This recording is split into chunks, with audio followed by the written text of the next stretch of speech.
So చాలామంది inter complete అయిన స్టూడెంట్స్కి అసలు బీటెక్ తీసుకోవాలా లేదా డిగ్రీ తీసుకోవాలా అనే కన్ఫ్యూజన్ చాలా అయితే ఉంది. సో ఈ వీడియోని ఎండ్ వరకు చూడండి, మీకు ఒక క్లారిటీ అనేది వస్తుంది.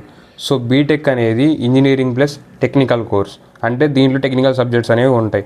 అండ్ డిగ్రీ అనేది general academic course.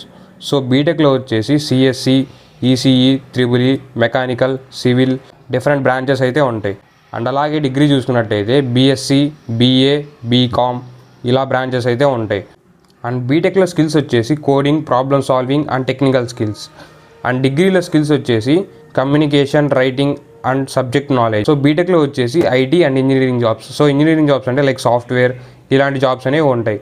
And degree చూసుకున్నట్టయితే government jobs, teaching, banking, UPSC ఇలాంటి వాటి రాసుకోవచ్చు. అండ్ బీటెక్లో స్టార్టింగ్ హయ్యర్ శాలరీ అనేది ఉంటుంది, but based on your skills. So మీకు మంచి స్కిల్స్ ఉంటే కనుక హయ్యర్ శాలరీ అనేది వస్తుంది. సో డిగ్రీలో కూడా based on your skills, but it depends on your exam and higher studies. So మీరు ఎగ్జామ్లో ఎలా పర్ఫామ్ చేస్తున్నారు అండ్ మీరు ఇంకా హయ్యర్ స్టడీస్ ఏమైనా చదివారా, సో శాలరీ అనేది వీటి మీద డిపెండ్ అయి ఉంటుంది. సో ఫైనల్గా బీటెక్ ఆర్ డిగ్రీ చూస్ చేసుకోవాలనుకుంటున్నప్పుడు మీ యొక్క ఇంట్రెస్ట్ అండ్ కెరియర్ గోల్స్ని దృష్టిలో పెట్టుకొని చూస్ చేసుకోండి.